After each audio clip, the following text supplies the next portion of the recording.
रहा है और जिस तरह से सब व्यापार चल रहा है, तो नई पीढ़ी, आपके पास कोई उसका दवाई नहीं है क्या? कोई दवाई है क्या?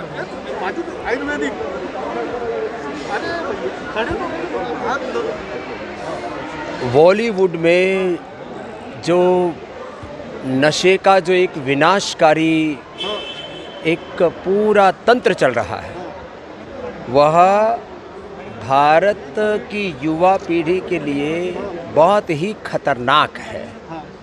नशे को जिस तरह से ग्लैमराइज किया गया है और जिनको लोग अपना रोल मॉडल, आइकॉन, जिनको अपना आइडियल मानते थे, वो लोग भी जब इस प्रकार के इस षड्यंत्र में फंसे हुए दिखते हैं तो लोगों को एक गलत प्रेरणा मिलती है। सारी इंडस्ट्री को मिलकर के अपना कचरा साफ करना चाहिए, नहीं तो यह उनके लिए भी खतरा होगा, आत्मघाती होगा। बाबा जी, कोई दवाई नहीं है क्या आपके पास में नशा मुक्ति को लेके? मैं तो योग से रोग मुक्ति, नशा मुक्ति और सब प्रकार की जो अशुचिता है, अनैतिकता है, हिंसा है, कदाचार है, उससे मुक्ति का ही ये अभियान हम चलाते हैं। क्योंकि योग से जब व्यक्ति के शरीर, इंद्रिय और मन चित्त की शुद्धि होती है तो निश्चित रूप से व्यक्ति सही दिशा में आगे बढ़ता है। बाबा जी, भारत पाकिस्तान का मैच है कल। अब पाकिस्तान कितना भी बोलो बाज नहीं आता, फिर भी मैच हो रही है, आपको ये सही लगता है क्या? भारत और पाकिस्तान का मैच इन परिस्थितियों में होना, वह हमारे राष्ट्रहित और राष्ट्र धर्म के विपरीत है।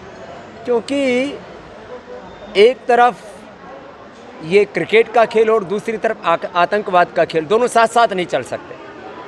बाबा जी, पेट्रोल डीजल के दाम बढ़ रहे हैं लगातार। आपने कहा था कि अगर आपने कहा था कि अगर काला धन आएगा तो 30 रुपये में पेट्रोल मिलेगा। इसको जोड़ के एक सवाल ऐसा है कि काला धन आएगा तो पेट्रोल 30 रुपये का हो जाएगा, ऐसा आपने कहा था, लेकिन अभी दाम इतने बढ़ रहे हैं, तो इसका मतलब काला धन देश में बढ़ रहा है क्या?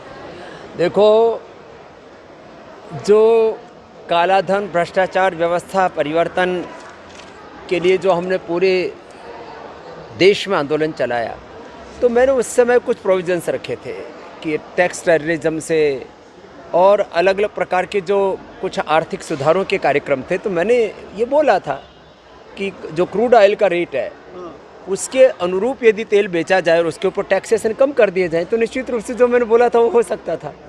अब सरकार ने जिस तरह से पूरी अर्थव्यवस्था को संजोया हुआ है, अब उनको राष्ट्रहित के सामाजिक कार्यों को भी जारी रखना है, अलग अलग आर्थिक चुनौतियां हैं, सरकार को सरकार भी चलानी है, तो उसके लिए उनको जो टैक्स है वो उसको नहीं हटा पा रहे हैं।